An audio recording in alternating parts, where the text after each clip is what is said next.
Welcome all of you to the revision class of interpretation of statutes. CA inter law के अंदर 70 marks is corporate law and LLP and 30 marks is other laws. तो other laws के अंदर there are 3 chapters out of which one is interpretation of statutes. Weightage for exam is 8 to 10 marks, 8 to 10 marks के आसपास का weightage है and it's a very very nice chapter. अगर तुम मुझसे पूछो तो आई विल से कि अदर लॉस में बाकी 2 चैप्टर जो है फॉरेन एक्सचेंज और जनरल क्लॉजेस, उसके मुकाबले ये सिंपल है। अगर कंसेप्ट एक बार समझ गए ना तब बहुत कॉन्फिडेंस आता है। And one more thing, although this is a revision video, still मैं बोल रहा हूं अगर तुमने आज तक कभी भी इंटरप्रिटेशन ऑफ स्टैट्यूट्स नहीं भी पढ़ा है तो भी तुम ये रिवीजन से पूरा समझ जाओगे। ठीक है, फोकस बनाए रखना और ऑब्वियसली इस चैप्टर के लिए मैं तुमको कुछ स्पेशल टिप दूंगा, प्लीज उसको फॉलो करना, समझ में पूरा आएगा। ठीक है, even if you are doing interpretation for the first time फिर भी तुमको सब समझ में आएगा। The purpose of this revision is to give you all the important gyan in this chapter in 1 hour. 1 घंटे के अंदर हम लोग सब कुछ पढ़ लेंगे। देखो टिपिकली इस चैप्टर को पढ़ने में क्लास में हम लोग को 10 आवर्स लगते हैं, तो उसमें क्वेश्चन आंसर सॉल्विंग होता है, टॉपिक में एक एक लाइन में धीरे धीरे जाते हैं, और रिवीजन में क्या होता है वही समराइज वे में मिलता है पर पूरा कंसेप्चुअल मिलता है, तो फुल समझ में आएगा। Let's start. ठीक है, मोस्ट इंपॉर्टेंट स्ट्रेटजी बता रहा हूं जो इस चैप्टर के लिए एप्लीकेबल है। पहली बात तो आप याद रखना, जनरल क्लॉजेस पहले मत पढ़ना। जब भी रिवीजन करो तो पहले इंटरप्रिटेशन ऑफ स्टैट्यूट्स करना फिर जनरल क्लॉजेस करना। ऑल्दो सीक्वेंस में ये चैप्टर 14 है, जनरल क्लॉजेस 13 है, बट पहले इसको करना फिर जनरल क्लॉजेस करना। ठीक है, एक ये बात है। दूसरी सबसे important, in this chapter follow this strategy. ऊपर लिखा हुआ है, ये आपको ऊपर एक स्ट्रेटजी लिखी हुई दिख रही होगी, इसको 100% फॉलो करना है। ठीक है, रीड 5 times, लर्न 1 time। मतलब तुम इस चैप्टर को उठाओ, रीड करना चालू करो, मतलब मैं पढ़ा दूं, मैराथन हो जाए, उसके बाद तुम चैप्टर को रीड करना चालू करो। तो read read read read read stop, learn करना स्टार्ट करो। अब लर्न करो, रीड रीड रीड के बाद लर्न। रीड इतनी बार क्यों करने बोल रहे हो सर? क्योंकि the language of this particular chapter is extreme legal language. मतलब इससे ज्यादा लीगल लैंग्वेज हमारे पूरे इंटर के लॉ में 15 चैप्टर्स में कहीं नहीं है। मोस्ट लीगल लैंग्वेज वाला चैप्टर है, तो वो लैंग्वेज तुम इतनी बार रीड करो कि तुमको नॉर्मलाइज लगे, एकदम नॉर्मल लैंग्वेज वो हो जाएगा ना, फिर तुम याद करना, देखना खट से याद होगा। और तुम पहले कोशिश में याद करने जाओगे तो मुंह के बल गिरोगे। पहले रीड रीड रीड फिर लर्न। ठीक है, अच्छा अब ये स्टूडेंट टू स्टूडेंट वेरी करता है। कुछ स्टूडेंट्स ऐसे होते हैं जिनका कैचिंग पावर बहुत अच्छा होता है, वो एक बार खाली मैराथन ही सुन लेंगे तो अरे बाप रे समझ में आ गया, लैंग्वेज भी समझ में आ गया, अब जाके वो सीधा लर्न करना चालू कर सकते हैं। तो ये पर्सन टू पर्सन है, और कोई स्टूडेंट होता है इसको 5 बार रीड करना पड़ता है। तो सबकी अपनी अपनी अलग अलग जर्नी है, उसमें कोई टेंशन मत लेना। ठीक है, तुम देखो तुमको क्या कंफर्टेबल लगता है। मैं तो भी पढ़ाऊंगा तो सब कुछ समझ में आएगा A to Z। Even if you are watching for the first time you will understand the entire interpretation of statutes.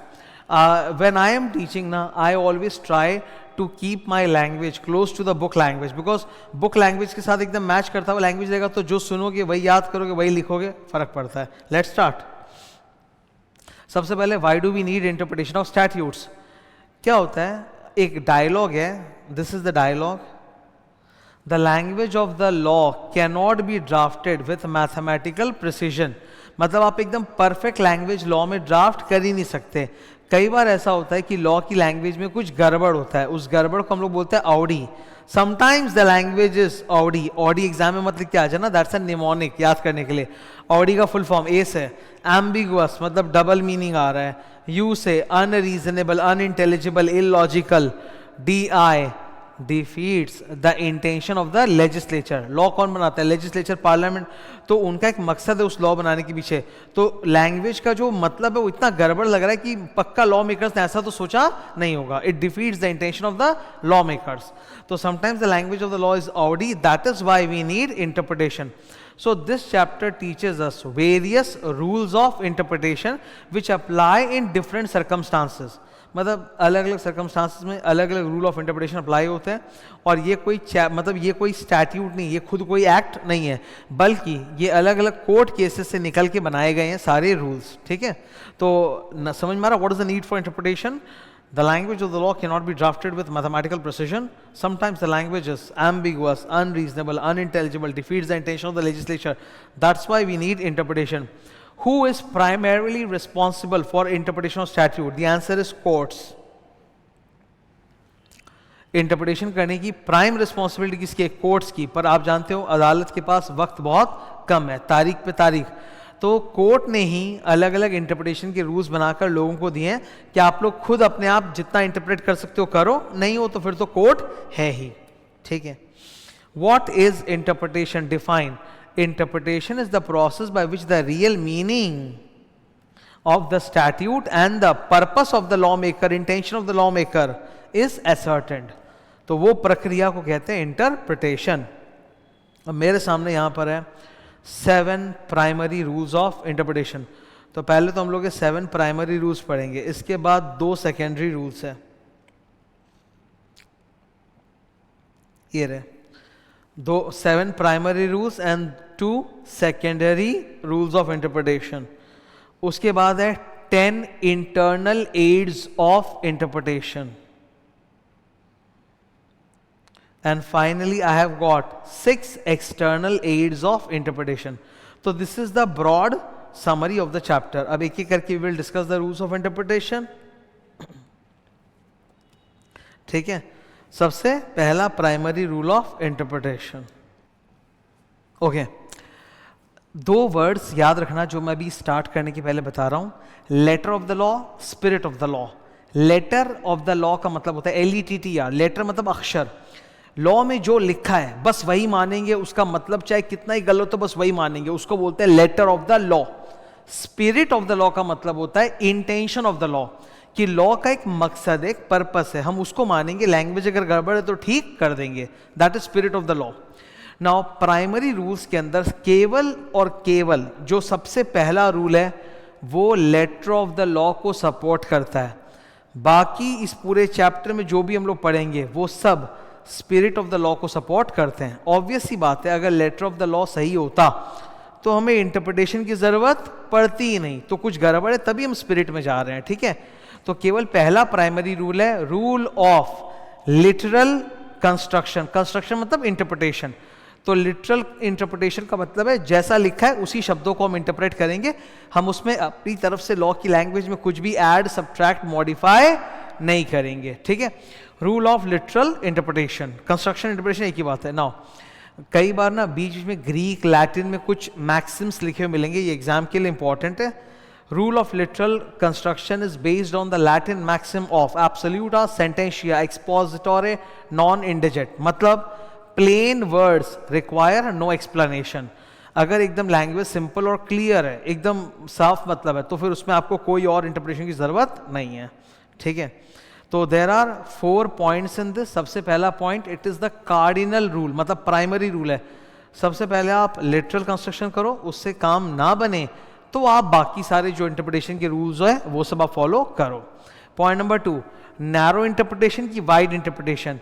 First आप ट्राई करो नैरो इंटरप्रिटेशन, मतलब जैसा लिखा है उसी के कॉन्टेक्स्ट में रह के इंटरप्रेट करो। लेकिन अगर आपको लगता है कि नैरो इंटरप्रिटेशन से लॉ का पर्पस बेकार हो रहा है, तब आप वाइड इंटरप्रिटेशन कर सकते हो। और इसका एक बहुत सुंदर एग्जाम्पल है, डायरेक्टर्स जब भी जनरल मीटिंग में कोई ऐसा डिसीजन हो रहा है जिसमें डायरेक्टर इंटरेस्टेड है, तो उसको ये डिस्क्लोज करना पड़ता है कि मैं इस डिसीजन से मेरा फायदा होगा, उसको बताना पड़ता है।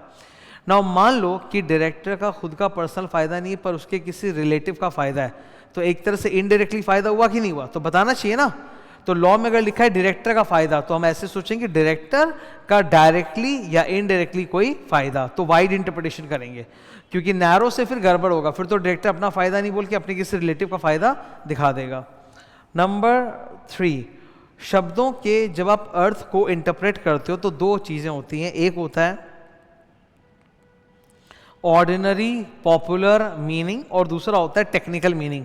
इसके लिए सबसे सुंदर एग्जांपल है the word is practice. Practice, एक आम आदमी के सामने जब आप जाके ये वर्ड कहते हो प्रैक्टिस, तो उसका मतलब होता है अभ्यास करना। कोई काम आप कर रहे हो उसको आप और प्रैक्टिस करके अच्छा कर रहे हो, दैट इज कॉल्ड अभ्यास करना। लेकिन जब आप बोलते हो CA इन प्रैक्टिस, तो उसका ये मतलब नहीं होता कि CA बन गए चलो अभ्यास करो, नहीं। CA इन प्रैक्टिस का मतलब होता है जिन्होंने अपना चेम्बर खोला है, अपनी ऑफिस खोली है और अपने क्लाइंट्स को वो accounts, audit, taxation, legal advice, consultancy दे रहे हैं, दैट इज प्रैक्टिस। तो प्रैक्टिस वर्ड का कौन सा मतलब फॉलो करना चाहिए, ऑर्डिनरी पॉपुलर मीनिंग या technical meaning? Sir it depends on the context. Context देख के आपको समझ में आएगा। जैसे अगर मैं बोलूं CA इन प्रैक्टिस, तो इसका मतलब है टेक्निकल मीनिंग, ठीक है।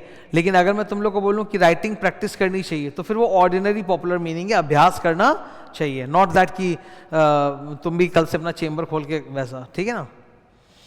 Second rule, rule of reasonable construction, अ ट्रेस मेगिस वेलियट क्वाम पेरियट, ये देख रहे हो, इंटरप्रिटेशो फिएंडा एस्ट अ ट्रेस मेगिस वेलियट क्वाम पेरियट, ये है rule of reasonable construction. Reason का मतलब होता है लॉजिक, कि भाषा में पक्का गलत है कुछ, लिटरल कंस्ट्रक्शन से काम नहीं बन रहा है, तब लॉजिकली सोचो कि इसका क्या मतलब होना चाहिए और अप्लाई करो, ठीक है।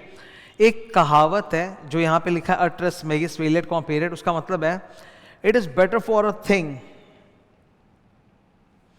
It is better for a thing to have effect than to make it void. मतलब अगर कोई सेंटेंस गलत लग रहा है तो एक तरीका हो सकता है उसको इग्नोर करो, बेकार करो, दूसरा तरीका हो सकता है उसके शब्दों को थोड़ा सा चेंज करके कुछ अच्छा सा मीनिंग निकाल लो। तो विच one is a better approach, कि हाँ सर शब्दों में कुछ चेंज करके कुछ अच्छा सा मीनिंग निकाल लो, it is better for it to have some kind of effect rather than to make it void, okay, that is logical construction. Logical या रीजनेबल कंस्ट्रक्शन जो है ना, ये बोलता है कि आप स्पिरिट ऑफ द लॉ, अगर आपको letter of the law ambiguous लग रहा है, ऑडी लग रहा है, तो go for spirit of the law and try to understand the intention of the legislature and interpret it in such a way that the intention of the legislature is accomplished, okay. golden rule of interpretation, इसमें कहा गया है कि आप law की language में केवल उतनी मॉडिफिकेशन करोगे जिससे उसकी एम्बिग्विटी खत्म हो जाए, उससे ज्यादा मॉडिफिकेशन, मतलब you are not getting a license to change the law in whatever manner you desire, no, you can only modify the courts can modify the law only to some extent to reduce the absurdity of the language and not further, आप अति ज्यादा modify नहीं करोगे, ये था second rule। third, rule of harmonious construction। आगे move on करने के पहले मैं तुमको क्लियर बताता हूँ, अलग अलग टाइप की सिचुएशन में अलग अलग रूल्स अप्लाई होंगे, हर जगह एक ही रूल अप्लाई नहीं होता, ओके, हर जगह सेम रूल अप्लाई नहीं होता, अलग अलग जगह अलग अलग रूल, वो तुम खुद सिचुएशन देख के समझ जाओगे, हाँ सर यहाँ ऐसा है और वहाँ वैसा है। तो मेरे सामने हारमोनियस, हारमोनी का मतलब क्या होता है, हारमोनी का मतलब होता है दो लोगों में लड़ाई हो गई है और आप किसी तरह उनके बीच में शांति बिठाना चाहते हो, दो लोगों में हो सकती है, दो ग्रुप्स में हो सकती है, दो सेक्शन में लड़ाई हो गई है, यहाँ पर लड़ाई दो सेक्शन में हो रही है, एक ही एक्ट है, एक ही लॉ है और एक ही लॉ के दो सेक्शन आपस में लड़ रहे हैं, क्लैश कर रहे हैं, तो आपको कुछ ऐसा करना है कि दोनों ही खुश हो जाएं, दोनों सेक्शन ही फॉलो हो जाएं, that is called harmonious interpretation. मैं इसका हमेशा एक बहुत सुंदर एग्जांपल लेता हूँ, ठीक है, वो मैं तुम लोग के साथ भी शेयर कर रहा हूँ, खाली देख लो बोर्ड पे। हम सबने नाम तो सुना ही है, कंपनीज एक्ट 2013, थोड़ा बहुत पढ़ा भी होगा तुम सबने। कंपनीज एक्ट 2013 में दो सेक्शंस आते हैं, ये फाइनल के सेक्शंस हैं पर ठीक है मुझे चाहिए। सेक्शन नंबर 179 बोलता है कि अगर कंपनी कभी भी किसी को भी लोन देना चाहती, क्या देना चाहती, company wants to give loan और company wants to make some investment, तो उसको पास करना चाहिए BR in BM, full form, board resolution in board meeting. जैसे सोचो कि ये मेरे हाथ में जो है ना, this is board of directors, क्या है ये, बोर्ड ऑफ डायरेक्टर्स, तो they have to pass board resolution in board meeting, okay. On the other hand section 186 बोलता है कि if the company wants to make loan investments it has to pass, UBR का मतलब होता है unanimous, यानी कि all the directors are saying yes, that is called unanimous board resolution. अब दो सेक्शन है एक ही मुद्दे पे और दोनों अलग अलग बातें बोल रहे हैं, ये बोलता है BR एंड BM करो, वो बोलता है UBR करो, तो किसकी बात माने, बोला कुछ ऐसा करो कि दोनों की बात मन जाए। तो as per harmonious construction the answer is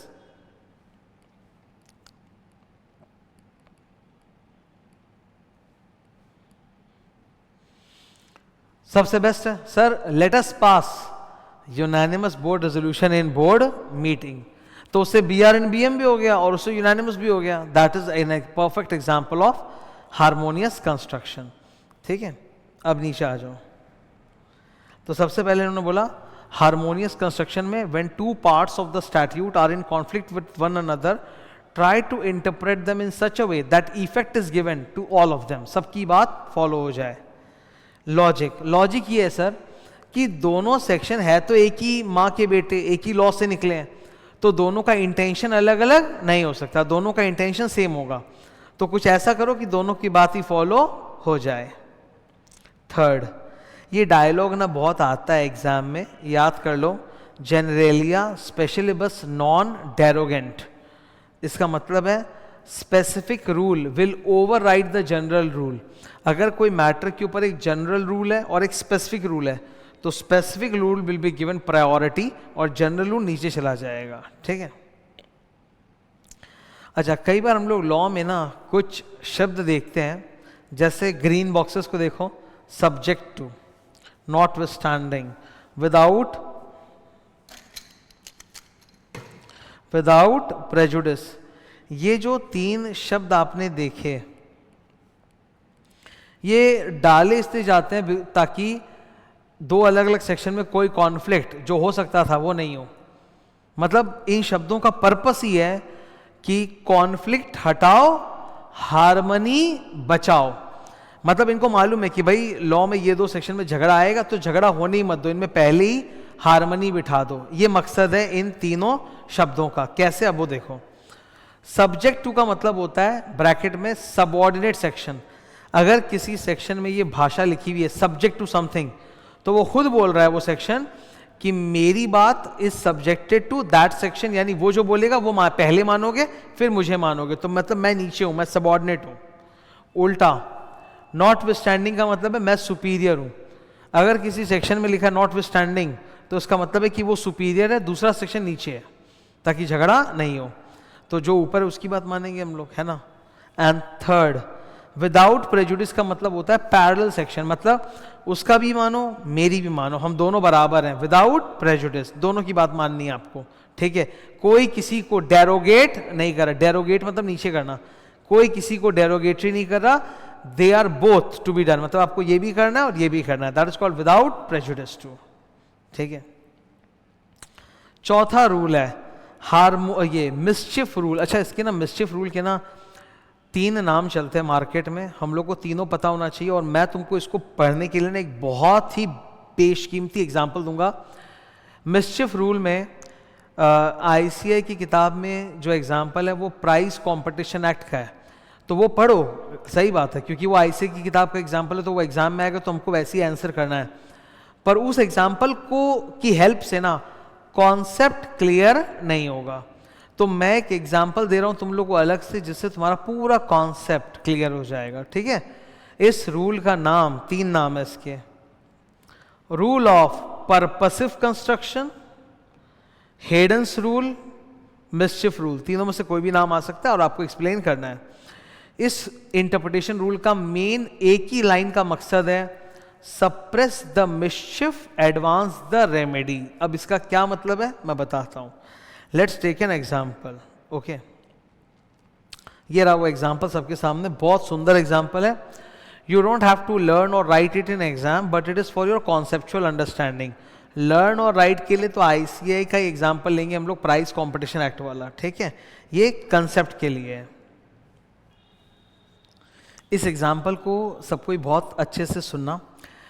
1861 में इंग्लैंड का एग्जाम्पल है। तो इंग्लैंड में एक लॉ था जिसका नाम था ऑफेंस अगेंस्ट पर्सन एक्ट 1861। उसमें अबॉर्शन वाज अ क्राइम, मतलब अबॉर्शन आप करा ही नहीं सकते, ठीक है। तो this was the old law जिसमें अबॉर्शन मना है, अबॉर्शन इज इलीगल, ओके।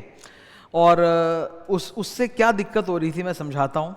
देखो, अबॉर्शंस तो होंगे और फैक्चुअली बता रहा हूँ आप लोग को, 90% to 95% of the cases of abortion are among married women and not वो जो फिल्मों में दिखाते हैं ना वो वाला नहीं होता।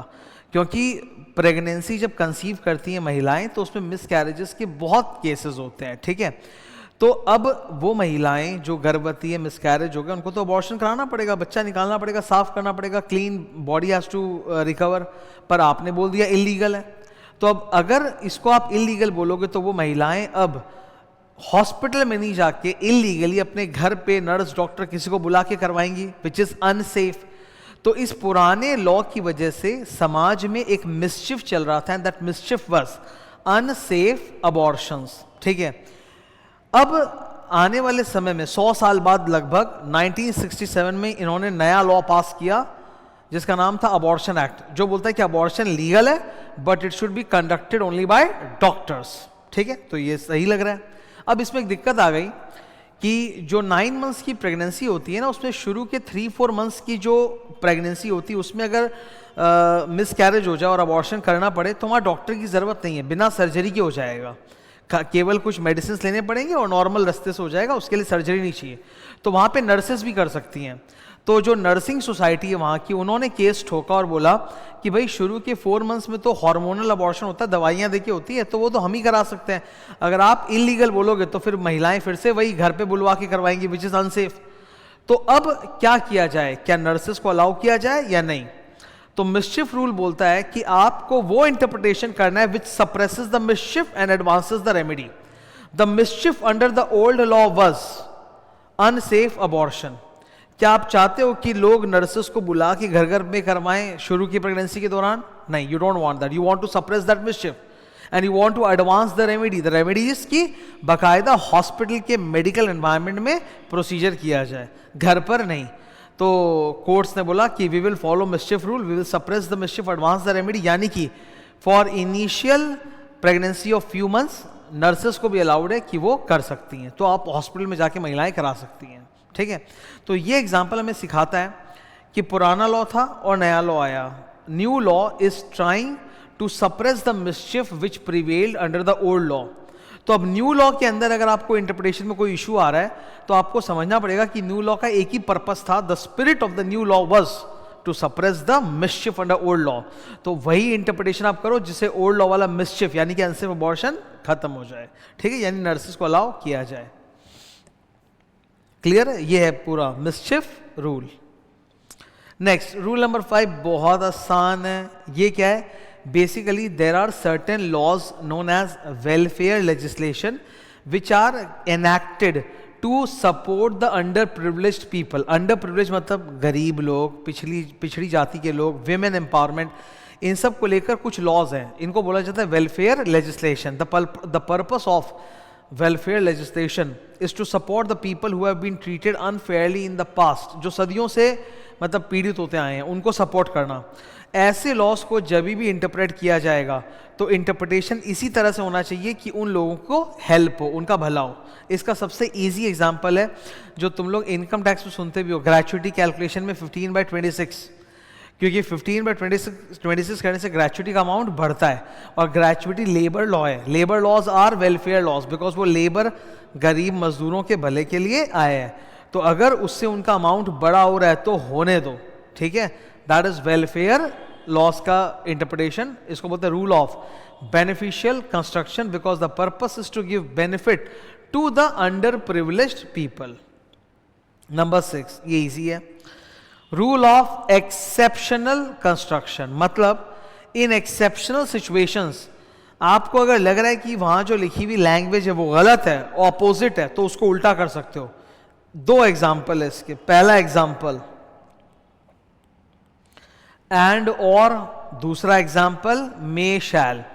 कई बार क्या होता है कि सेंटेंसेस के बीच में लिखा हुआ एंड है पर पढ़ के लगता है कि सर ये एंड नहीं और होना चाहिए, या फिर और है होना चाहिए एंड, तो आप रिवर्स कर सकते हो। Same goes for may and shall. May का मतलब होता है चॉइस है, शैल का मतलब there is no choice, compulsory ये करना।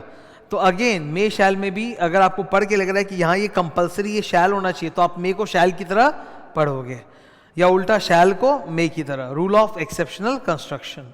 ठीक है, इसमें एक एग्जाम्पल है कंपनी लॉ का। कंपनी लॉ के सेक्शन 3 ऑफ कंपनी लॉ में लिखा है a company may be formed for lawful purposes. तो may be form for lawful की shall be form for lawful purpose, shall होना चाहिए। तो यहाँ पे आप मे को मे पढ़ोगे कि शैल पढ़ोगे? आप शैल पढ़ोगे। Company shall be form only for lawful purposes, illegal purpose के लिए कंपनी बनाना अलाउड नहीं है। एजुजडम जेनेरिस, ये है हम लोग का 7th प्राइमरी रूल। अच्छा है, एक बार नोटिस करना ज़रा, ये जो पीच कलर में लिखा हुआ है देखो जरा, आर्म्स हथियार, एम्यूनिशंस, गन पाउडर बारूद, और other any other goods. Now मैं क्या देख रहा हूं कि ये तीनों शब्द स्पेसिफिक हैं और एक ही कैटेगरी के हैं। All the three words represent weapons, हथियार। और उसके बाद में क्या आ रहा है, I can see there is a general word. तो जनरल वर्ड का मतलब यहां पर दूध का पाउडर तो होगा नहीं, ठीक है। अगर स्पेसिफिक वर्ड्स के बाद एक जनरल वर्ड आ रहा है, then the general word will derive its meaning from the specific words. यानी यहां पर एनी अदर गुड्स का मतलब वही होगा, वेपन्स टाइप कुछ। ओके, दिस इज एजुस्डम जेनरिस where specific words of same species, ये तीनों स्पेसिफिक वर्ड है, अस्त्र शस्त्र और बारूद, आर्म्स एम्यूनिशन गन पाउडर, और एक ही स्पीसीज के, तीनों वेपन्स के ही हैं, ठीक है। When the specific words of same species are followed by general words, then the general words will derive its interpretation from the specific words. This is adjustum generis, एकदम simple, ठीक है। तो यहाँ आकर हम लोगों ने प्राइमरी रूल्स रिवाइज किए। आशा करता हूँ कि जो अभी मैंने 7 रूल्स डिस्कस किए होंगे ये तुमको पूरे समझ में आए होंगे, कॉन्सेप्ट क्लियर होगा। इवन तो तुम फर्स्ट टाइम भी सुनोगे तो कंसेप्ट समझ में आएगा, ठीक है। और बिल्टअप तो करना ही पड़ता है। सेकेंडरी रूल्स, अब 2 सेकेंडरी रूल्स हैं, एक्चुअली है तो 3 पर आईसीए ने बोला 2 तो 2, बात खत्म।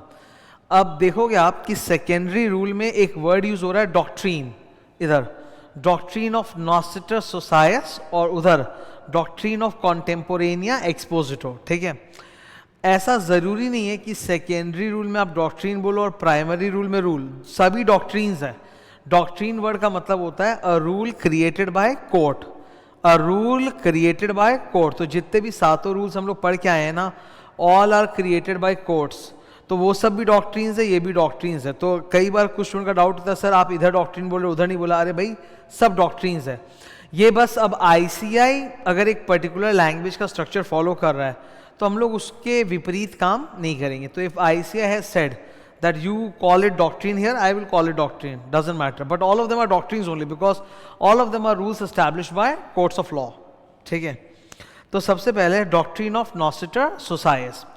अक्सर एक कंफ्यूजन राइज होती है स्टूडेंट्स में, दे कंफ्यूज एजुस्डम जेनेरिस विथ नॉस्टिटर सोसायस, इनको मिक्स कर देते हैं, अलग अलग है। एग्जाम्पल से समझेंगे, ठीक है। तुम्हारी जानकारी के लिए मैं बता दूं कि ये आसान है। एजुस्डम जेनेरिस जो आप देख रहे हो ना, ये आसान है, ये बहुत सिंपल है। ये तो इनफैक्ट छोटे बच्चों को जो होते नहीं नर्सरी वर्सरी में, उनको पढ़ाया जाता है कि 4 वर्ड लिखा है और ऑड 1 निकालो, वैसा है, ठीक है। लेकिन दूसरे वाला थोड़ा सा सोफिस्टिकेटेड है, नॉस्टिटर सोसायस। ये क्या होता है समझो, एक एग्जाम्पल लेते हैं।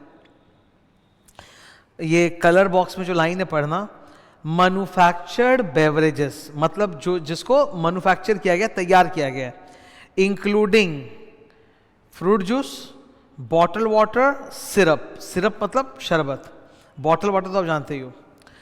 अगर तुम गौर से देखो तो इन चारों वर्ड्स में से 3 वर्ड्स ऐसे हैं जो रेडीमेड पैकेज ड्रिंक की बात कर रहे हैं, मैन्युफैक्चर्ड बेवरेज। घर में अगर मम्मी तुमको सिकंजी बनाकर दे रही है या लस्सी बनाकर दे रही है घर में, या घर में ऑरेंज जूस निकाल के दे रही है फ्रेश फल का, तो उसको हम लोग मैन्युफैक्चर्ड बेवरेज नहीं बोलते। जनरली हम मैन्युफैक्चर्ड वो मानते हैं जो किसी फैक्ट्री में मैन्युफैक्चर हुआ है, ना कि मेरे घर के किचन में हुआ है। तो पहला वर्ड भी मैन्युफैक्चर्ड बेवरेज है, बॉटल वाटर और सिरप भी मैन्युफैक्चर्ड है, लेकिन फ्रूट जूस को लेके डबल मीनिंग है। सर फ्रूट जूस 2 हो सकते हैं, एक जो हम अपने किचन में बना रहे हैं और एक जो फैक्ट्री में बन के रेडीमेड फ्रूट जूस नहीं आता वो डाबर का रियल वाला, वैसा। तो यहां पर प्रश्न ये उठता है कि फ्रेश जूस जो मतलब फल को प्रेस करके निकाला गया है, क्या उसको भी हम मैन्युफैक्चर्ड बेवरेज मानकर उस पर टैक्स लगाएंगे या नहीं लगाएंगे? एक होटल इंडस्ट्री में एक क्वेश्चन आया था।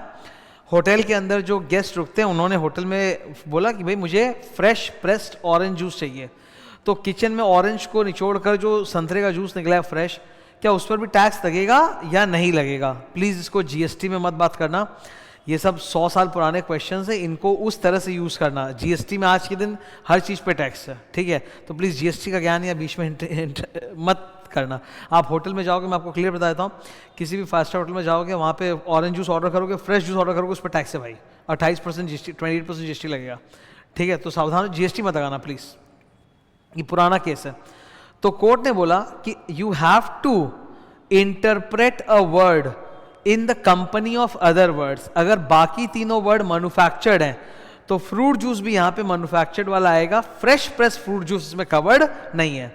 यानी अगर आपने फ्रेश ऑरेंज का जूस निकाल के दिया तो वो मैन्युफैक्चर्ड बेवरेज नहीं है, उस पर टैक्स नहीं लगेगा। तो every word should be interpreted through some common cognate sense. बाकी तीनों का भी एक कॉमन सेंस है कि मैन्युफैक्चर्ड है, तो ये भी मैन्युफैक्चर्ड होना चाहिए, तभी टैक्स लगेगा, वरना नहीं लगेगा। तो ये था डॉक्ट्रिन ऑफ नॉस्टर सोसायस। नेक्स्ट, डॉक्ट्रिन ऑफ कंटेम्पोरेनिया एक्सपोजिशन। इसका मतलब होता है परंपरा। इसके दो मतलब एक्चुअली, ये दो अलग अलग है पर इन्होंने मर्ज कर दिया, तो हम लोग भी मर्ज करके बोलेंगे। परंपरा, कस्टम, कस्टम मतलब परंपरा is the best interpreter of law. अगर आपको कोई भी लॉ इंटरप्रेट करना है तो आप ये देखो कि वो लॉ जिस समाज में बना है उस समाज की परंपरा क्या है, तब आपको समझ में आएगा। परंपरा को देखो, custom is the best interpreter of law, optima legume. वैसे ही कंटेम्पोरेनिया, a law should be interpreted in a way it would have been interpreted at the time when it was made। कई लॉ होते हैं जो 50 साल 100 साल पुराने हो चुके हैं, आज के कॉन्टेक्स्ट में वो समझ में नहीं आते, पर अगर आप उनको उस समय के कॉन्टेक्स्ट में सोचो जब वो बनाए गए थे ना, तब वो फिट बैठता है। A law should be understood in the same sense when it was created, उस टाइम पे। ठीक है, मैं तुम लोग को ना इसका एक एग्जाम्पल देता हूँ, बहुत सुंदर एग्जाम्पल है। तुमने कभी अगर ब्लड टेस्ट वगैरह कराने के लिए किसी लेबॉर्ट्री अस्पताल में गए हो, तो वहाँ पे ब्लड टेस्ट जहाँ होता है, ब्लड टेस्ट, एक्सरे, सोनोग्राफी बोलते हैं शायद, यूएसजी, तो वहाँ पे तुम देखोगे एक नोटिस लगाया हुआ रहता है कि हम लोग यहाँ पे बच्चे का लिंग नहीं पता करके बताते, मतलब प्रेग्नेंट महिलाओं के पेट में लड़का है कि लड़की वो नहीं बताते। Determination of sex of the foetus is a punishable offence and not practised here. ठीक है, और वहाँ पे कभी गौर करना, लिखा हुआ होगा PCPNDT एक्ट 1994। कहानी क्या है कि 1992 में भारत में सोनोग्राफी की मशीन आई थी और इसका गलत इस्तेमाल होना चालू हो गया कि 4-5 महीने की जो प्रेग्नेंट महिलाएं होती हैं, 4-5 महीने वाली, उनके सोनोग्राफी से पता किया जा रहा है कि भाई लड़का है कि लड़की, और फिर लड़कियां तो गिराया जा रहा है, जो कि गलत बात है। और हिंदुस्तान में ये प्रैक्टिस थोड़ी थी, आज भी होगी पर कम हो गई है काफ़ी। तो इससे क्या हुआ कि लड़कों की संख्या बढ़ेगी समाज में और लड़कियों की संख्या घटते जाएगी, which will create a gender imbalance in the society, जो कि obviously you know it has serious consequences. तो 2 साल के अंदर 94 में भारत सरकार ने कानून निकाला, PCPNDT एक्ट, और बोला कि भाई सोनोग्राफी की मशीन का इस्तेमाल बच्चों का जेंडर पता करने के लिए यूज़ नहीं की जाएगी, और काफ़ी हद तक इसको रोक दिया गया। अभी भी हो रहा होगा तो कुछ जगह पे हो रहा होगा, वरना काफ़ी हद तक रोक दिया गया, और इसके नतीजे भी देखने को मिले। जेंडर रेशियो इंप्रूव हुआ है भारत में। आज नए जेंडर रेशियो के हिसाब से लड़कियां लड़कों से ज़्यादा है भारत में, ठीक है, जो नेशनल हेल्थ सर्वे हुआ था उसके हिसाब से। तो अगर अब सोचो, विदेशों में ऐसा नहीं है, तुमने अगर कोई अमेरिकन शो वगैरह वेब सीरीज़ देखी होगी OTT पे, तो तुम जानते हो कि वहाँ पे तो बल्कि पहले ही पता कर लेते हैं कि लड़का है लड़की होने वाला है, और जेंडर रिवील पार्टी भी सेलिब्रेट करते हैं कि लड़का होगा कि लड़की। इंडिया में तो बिल्कुल नहीं है ऐसा, क्योंकि हमारे देश की परंपरा अलग है। और जिस समय वो कानून आया था 1994, उस समय भारत की मेंटालिटी कैसी थी, हो सकता है आज से 50 साल बाद, ठीक है, 2075-76 में जब हम खड़े हों तब हमारी मेंटालिटी बदल गई हो, तब लड़के लड़कियों में इस तरह से मतलब पेरेंट्स को कोई फ़र्क नहीं पड़ता, लड़की की लड़का आज भी नहीं पड़ा, और ज़्यादा हो जाए, क्योंकि एकदम 100% हो जाए उस लेवल का, तब शायद हमें उस कानून की ज़रूरत नहीं पड़ेगी, और तब आप उस कानून को स्क्रैप कर देना। तो कोई भी कानून को जब आप इंटरप्रेट करते हो तो जिस समय वो बना वो सोचो, और उस समाज की संरचना, उसकी कस्टम, उसकी परंपरा को सोचो, तब आप इंटरप्रेट कर पाओगे। अक्सर जब मैं फाउंडेशन की क्लास देता हूँ तो एक बहुत बड़ा चैलेंज आता है मेरे सामने, सेल ऑफ गुड्स एक्ट 1930, ये शायद तुम लोग सबने पढ़ा होगा, सेल ऑफ गुड्स एक्ट। उसमें जो बातें लिखी हुई है ना, वो एक स्टूडेंट को अजीब लगती हैं, एकदम अजीब। जैसे आपने माल खरीदा, once the risk and reward is passed on to you, अब सारा जो डैमेज होगा वो आप झेलोगे। सर ये नहीं है, क्योंकि आज के दिन प्रोडक्ट्स के ऊपर वारंटी होती है, तो सामान अगर ख़राब भी हुआ तो मैन्युफैक्चरर कंपनी उसको रिप्लेस करेगा या रिपेयर करेगा, ठीक है। ये ऑलरेडी सेल्स एग्रीमेंट में लिखा हुआ रहता है, टर्म्स एंड कंडीशन में, और नहीं भी लिखा हुआ रहे तो ये यूजेज ऑफ ट्रेड है, मतलब कस्टम चलता है, परंपरा ही चलती है। तो अब वो स्टूडेंट सोचता है सर ये जो 1930 के कानून का झूठ लिखा है, अरे झूठ नहीं लिखा है। सेल ऑफ गुड्स एक्ट 1930 अगर पढ़ रहे हो तो तुमको अपने आप को 1930 में रख के सोचना पड़ेगा कि उस समय जमाना कैसा था। आज जिस तरह के गुड्स एंड सर्विसेज हम लोग रेडीमेड खरीदते हैं, एमआरपी लेबल लगा हुआ, भाई उस जमाने में वो बिकता नहीं था। तो उस जमाने में अलग लॉ था। उस जमाने में लोग थोक, एक तो बहुत कम गुड्स एंड सर्विसेज थे और वो भी बल्क डिस्प्ले होते थे, आप खुद चुन के निकालो, केवियर टेम्पटर, let the buyer beware, क्योंकि सामान थोक की तरह डिस्प्ले आप चुन के निकालो। आज उस तरह का सर नहीं है। आज हर सामान प्रॉपर्ली वेल डिस्प्लेड होता है, उस पर सारे लेबलिंग होते हैं, इंग्रेडिएंट होते हैं, सब कुछ होता है। तो आज तो केवियर टेम्पटर सूट नहीं करेगा, आज तो केवियर वेंडिटर सूट करेगा, नॉट केवियर टेम्पटर। तो मैंने हमेशा से ये क्लैरिटी रखी है। मैं फाउंडेशन के बच्चों को भी यही बोलता हूँ कि देखो तुम ये पढ़ रहे हो, तुमको पढ़ते मैं पहले से वार्निंग भी देता हूँ कि देखो जब तुम पढ़ोगे तुमको कई चीज़ें चुभेंगी दिल को कि सर ये तो गलत लिखा है, ये तो झूठ लिखा है, मैंने तो ऐसा होते नहीं देखा। तो समझ लो कि ये उस समय का कानून है जब हालात अलग थे। कॉन्ट्रैक्ट एक्ट 1872, नेगोशिएबल इंस्ट्रूमेंट 1881, उस समय के हालात के हिसाब से लॉ बना है, जो कि आज होल्ड गुड नहीं करता है।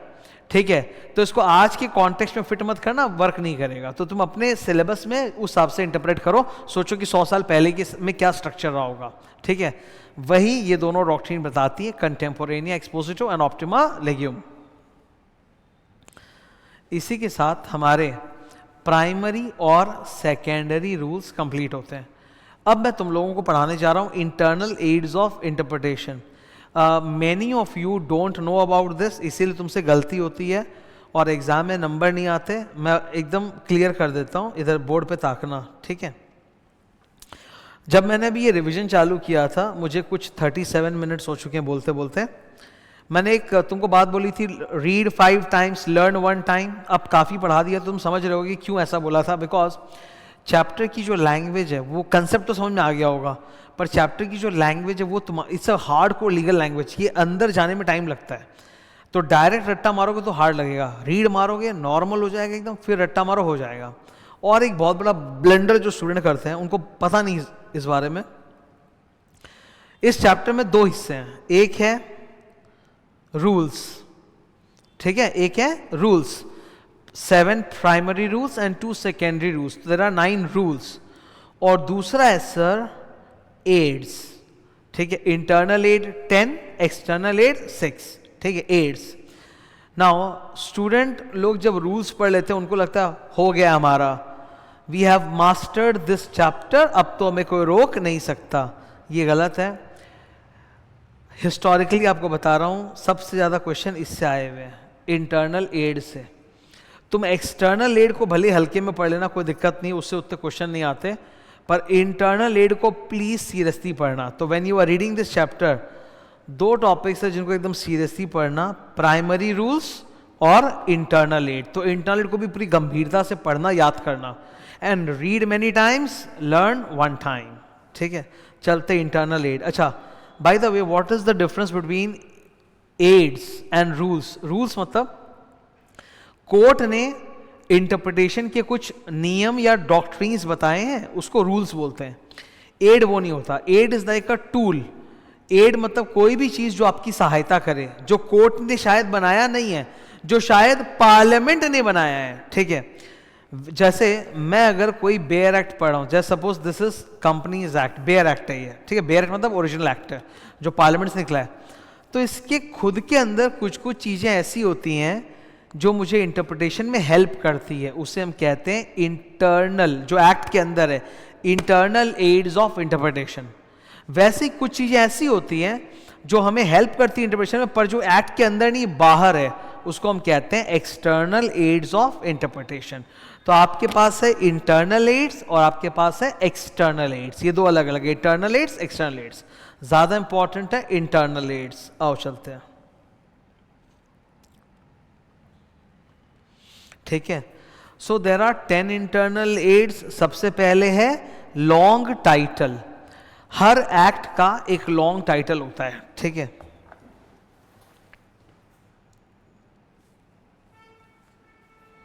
ओके, स्टार्ट करते हैं। सबसे पहला इंटरनल एड है लॉन्ग टाइटल।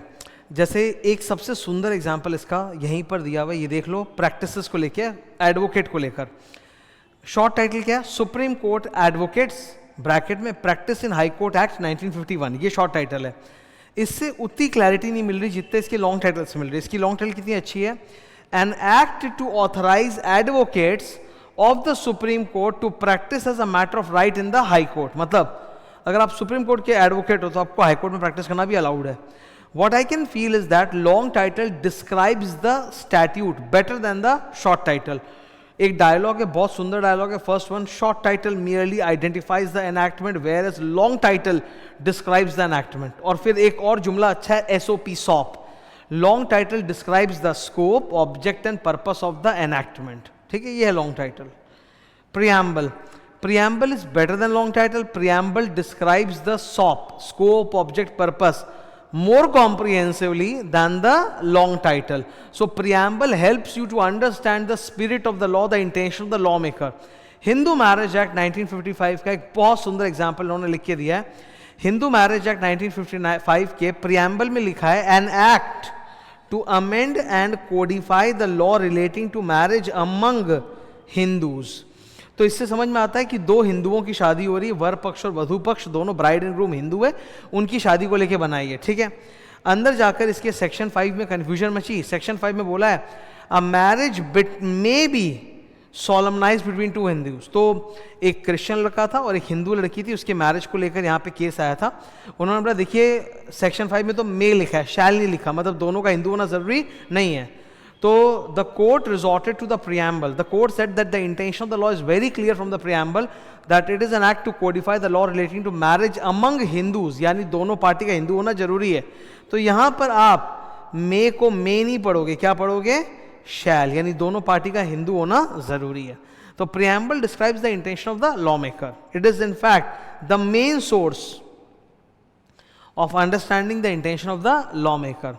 अब अंदर की एक बात बताता हूँ, प्रियम्बल और लॉन्ग टाइटल एक ही चीज़ है।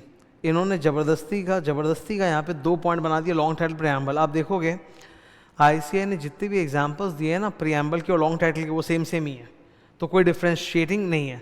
केवल एक जगह मैं आपको बताता हूँ जहाँ प्रियम्बल वर्ड यूज्ड है और प्रियम्बल बहुत लंबा दिया है, and that is constitution of India. We the people of India, सबको याद होगा, we the people of India having given ourselves this constitution and have firmly resolved sovereignty, था ना पूरा वही। तो वो वहाँ बाकायदा कॉन्स्टिट्यूशन में प्रियम्बल वर्ड लिखा है और वो लंबा है, वो एक प्रियम्बल है। बाकी जितने भी ICAI ने एग्जाम्पल दिए लॉन्ग टाइटल प्रियम्बल एक जैसे ही हैं। Next, heading and title of a chapter.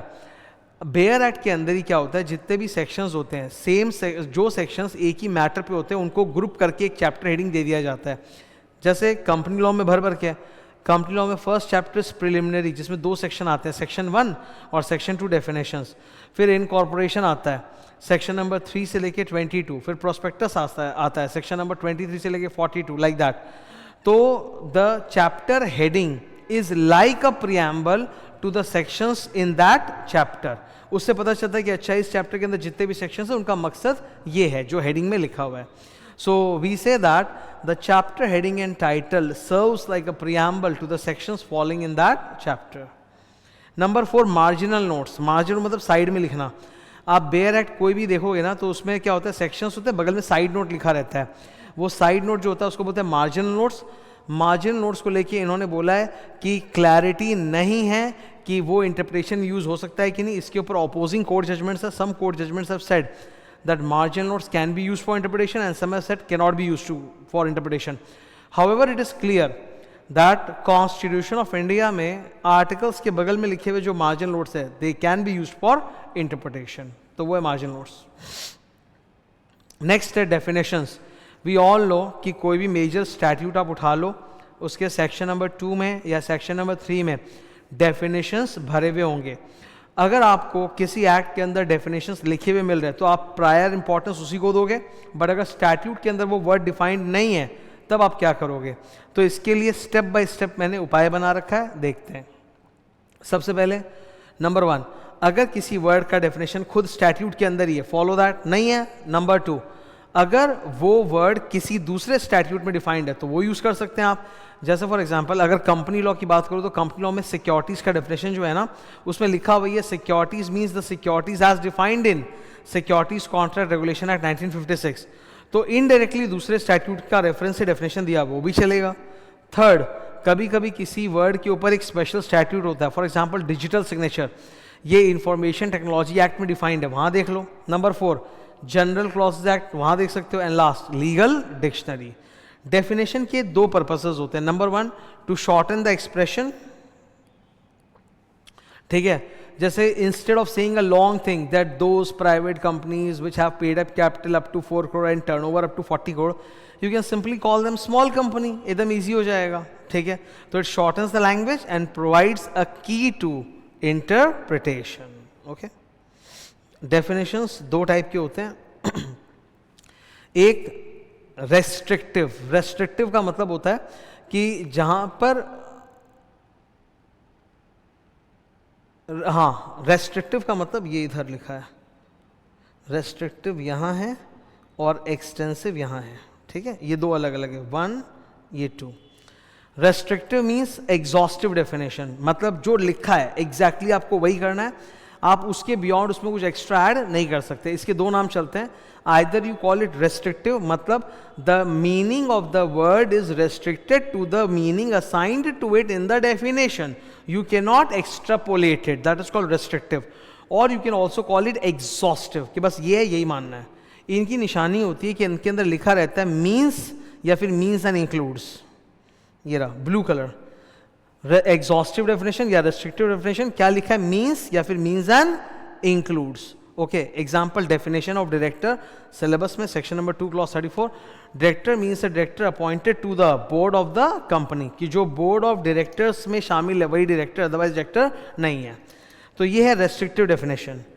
On the other hand दूसरा कैटेगरी होता है एक्सटेंसिव या इंक्लूसिव भी बोलते हैं, उसके दो नाम चलते हैं, इंक्लूसिव या एक्सटेंसिव, मतलब ये डेफिनेशन जो लिख रहा है इसके बियॉन्ड भी आप जा सकते हो। There are certain meanings of this word which are beyond this definition and you can use that also depending on the context. इसकी निशानी होती है, इसमें लिखा रहता है includes, to apply and to include is deemed to include.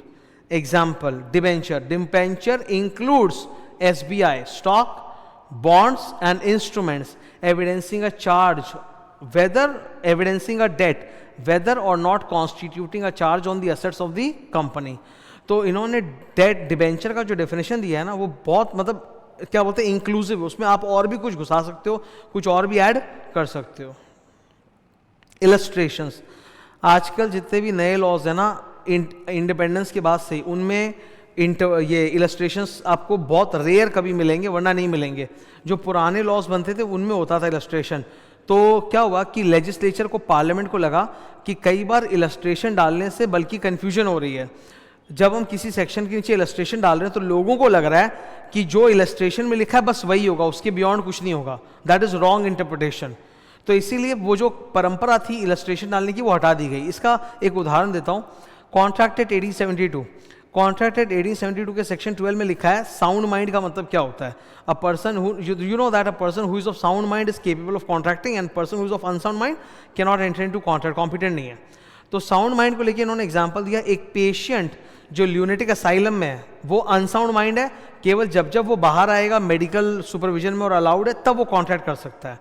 Similarly a normal Sen person अपने होशोहवास में जो रहता है, अगर वो ड्रंक है या फिर डेलिरियस ऑफ फीवर है, मतलब बहुत बीमार है, तब उस पीरियड में वो अपनी साउंडनेस खो देता है, तब वो कॉन्ट्रैक्ट नहीं कर सकता, केबल नहीं होगा। तो ये दो इलस्ट्रेशन जो आप देख रहे हो ना, ये बेयर एक्ट के अंदर लिखे हुए हैं, ठीक है। पर जैसा कि मैंने बोला, illustrations can neither cartel nor widen the ambit of the section. ये डायलॉग देखो, मतलब इलस्ट्रेशंस कभी भी सेक्शन की लिखी हुई बात को ओवरराइड नहीं कर सकते। दे कैन नॉट रिड्यूस और expand, cartel nor widen the ambit scope of the section. और बाद में इलस्ट्रेशंस की परंपरा बंद हो गई बिकॉज लोग इसका गलत इस्तेमाल करने लगे। लोगों को लगा बस यही होगा, इसके अलावा और कुछ नहीं हो सकता। अरे ये दो तो एग्जाम्पल, और भी चीजें हो सकती हैं।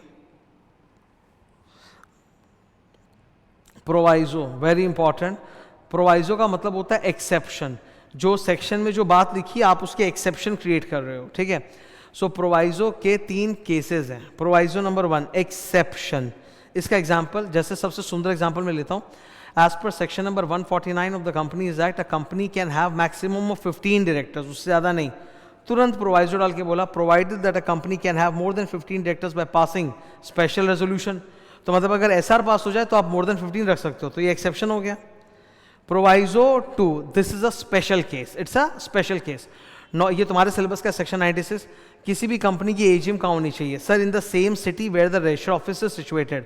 हाउएवर अगर अनलिस्टेड कंपनी है, all the members have agreed in writing in advance, then they can hold their AGM at any place in India. So ये क्या है? कंडीशनल एग्जेम्पशन है, कंडीशनल एग्जेम्पशन जिसको प्रोवाइजो में डाला गया है। And third is saving clause. Saving clause का मकसद होता है बेसिकली कि हम किसी दूसरे सेक्शन में लिखी हुई बात को प्रोटेक्ट कर रहे हैं, बचा रहे हैं। For example, when you want to change your memorandum, section number 13, change of memorandum, alteration of memorandum, you have to pass a special resolution. लेकिन सेक्शन 61 में बोला हुआ है कि कैपिटल क्लॉज इन मेमोरेंडम को चेंज करने के लिए ओआर पास करना पड़ेगा, ऑर्डिनरी रेजोल्यूशन। ये बात टेबल एफ में भी लिखा हुआ है। तो जब आप सेक्शन 13 पढ़ते हो ना, it starts with save as provided in section number 61। मतलब 61 वाले केस को छोड़ते हुए हम बोल रहे हैं एसआर चाहिए, यानी 61 में एसआर नहीं, वहां जो बोला वो आप कर लो, तो वहां ओआर होता है। कैपिटल क्लॉज को चेंज करने के लिए ओआर चाहिए, ordinary resolution. Explanation. Explanation generally section में लिखी हुई बात में कुछ एक्स्ट्रा ऐड करता है या टेक अवे करता है। एक एक्सप्लेनेशन का एग्जांपल तुम्हारे सिलेबस का section 96 AGM. AGM can not be held on national holiday, define national holiday. तो सेक्शन 96 के लास्ट में एक एक्सप्लेनेशन लिखा हुआ है, a national holiday is a day declared as a national holiday by central government. और इसके ऊपर 2-3 बार एमटीपी में क्वेश्चन भी आ रखे हैं कि भाई किसी पर्टिकुलर स्टेट की गवर्नमेंट ने उस स्टेट में एक पर्टिकुलर दिन, उत्सव के दिन छुट्टी दे दी, तो क्या उस दिन एजीएम हो सकता है? बिल्कुल, क्योंकि स्टेट गवर्नमेंट को नेशनल हॉलिडे डिक्लेयर करने का पावर नहीं है, तो उन्होंने जो हॉलिडे डिक्लेयर किया वो स्टेट हॉलिडे, वो नेशनल हॉलिडे नहीं है। उस दिन आप एजीएम कर सकते हो, उसी स्टेट में कर सकते हो, ठीक है। तो इसमें मॉक टेस्ट पे 2 क्वेश्चन भी आए हैं। Schedules. Schedules are generally put, they provide a lot of detailed literature और सम सॉल्यूशन और मतलब numerical at the end of the act. मतलब जब सेक्शन पूरा खत्म हो जाता है उसके बाद शेड्यूल आता है। Schedules are a part of the statute and schedules are generally connected to some section. For example, I take your syllabus only. Schedule 3 balance sheet PL का जो फॉर्मेट होता है, it is connected to section number 129 financial statements का format. Okay, याद रखना schedules में amendment बहुत आसान है। शेड्यूल में अमेंडमेंट करना है तो वो पार्लियामेंट में पूछना नहीं पड़ेगा, एमसीए कर देगा। लेकिन अगर सेक्शन में अमेंडमेंट करना है तो पार्लियामेंट का अप्रूवल चाहिए।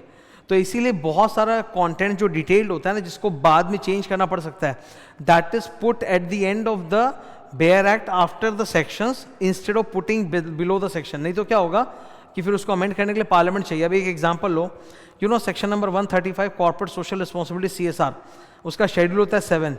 शेड्यूल 7 2014 में से लेके आज तक इतनी बार अमेंड हुआ है, इसकी कोई लिमिट नहीं है। उसमें इतनी बार चेंज हुआ है, तो कौन किया वो चेंज? पार्लियामेंट नहीं, MCA by notification in official gazette. तो शेड्यूल्स का अमेंडमेंट बहुत इजी होता है। अच्छा, can schedule widen the ambit of the section? No. Number 10, ये जनरल पॉइंट है, whenever you read a statute you should read it as a whole, तब जाके आपको उसका सही मतलब समझ में आएगा। Now we have got external aids, they are pretty simple. First is historical setting. Whenever you read a statute, उस statute को लेकर ना there is some parliamentary history. जब पार्लियामेंट में बिल पेश हुआ था, लोकसभा राज्यसभा के लोगों ने उस पर डिबेट किया था, उसको बोलते हैं पार्लियामेंट्री हिस्ट्री। वो स्टडी करनी चाहिए, उससे समझ में आता है कि उस स्टैट्यूट के पीछे कितनी बहस हुई है और क्या बैकग्राउंड है, तब आप सही इंटरप्रेट कर पाओगे। नंबर 2, कई स्टैट्यूट जो बनते हैं ना वो कंसोलिडेटिंग स्टैट्यूट होते हैं, मतलब पुराने वाले स्टैट्यूट्स को ऐड करके बनते हैं। जैसे जीएसटी, 17 इनडायरेक्ट टैक्सेस को सब्ज्यूम करके एक बना single GST. The question is, can we use the old indirect taxes act to interpret GST? Yes you can, ठीक है, that is consolidating statute. Third is usages. Usages का मतलब होता है हाउ द पर्टिकुलर सेक्शन और law has been interpreted by the public in general for over long period of time. If the public has given it a particular interpretation for a long period of time and it has been working, so courts will not change the interpretation and adopt that interpretation. That is called usage. जनता का interpretation, ठीक है, ये usage. Of course, ये एक बोलने की बात है, अगर जनता ने किसी लॉ को बहुत गलत तरह से इंटरप्रेट किया है तो वो माना नहीं जाएगा। नंबर 4, पुराने एक्ट आप देखो, एनालॉगस एक्ट देखो। एनालॉगस एक्ट का मतलब होता है pari materia, statutes which are similar to one another are called pari materia, जो मटेरियली अंदर से एकदम सेम है। मैं तुमको एक एग्जांपल देता हूँ पैरी मटेरिया स्टैट्यूट का। Indian companies act 2013, UK companies act, UK United kingdom, UK companies act 2006, काफ़ी मिलते जुलते हैं। आप इनको पढ़ के इंटरप्रेट कर सकते हो। साथ साथ डिक्शनरी डेफिनेशंस आप रेफर कर सकते हो, लेकिन use legal dictionary, not the normal dictionary. Lastly, अगर किसी इंटरप्रिटेशन मैटर पे इंडियन केस लॉस अवेलेबल नहीं है, then you can use foreign case laws, but obviously that is the last resort when we are using a foreign case law for interpretation. Okay, तो sir ये था interpretation chapter का revision. I think it's around 55 minutes, 1 hour. तो 1 घंटे में मतलब पूरा interpretation का सारा कॉन्सेप्ट, सारे टॉपिक्स तुम्हारे दिमाग में लोड हो गए हैं। अब क्या करना है तुमको, जो मैंने पहली बात बोली थी, रीड 5 टाइम्स, लर्न 1 टाइम। अब अगर तुम किताब उठा के रीड करना चालू करते जाओ करते जाओ करते जाओ, लैंग्वेज क्लियर हो जाएगी, मतलब सेट हो जाएगी, तुमको वो नॉर्मल इंग्लिश लगेगी। उसके बाद तुम लर्न जरूर करना, तब तुम्हारे से अच्छा आंसर निकलेगा एग्जाम में। Okay, all the best. और भी मैराथन के चैप्टर्स में लाता रहूँगा और आप लोगों को टेलीग्राम में अनाउंस करता रहूँगा। Thank you.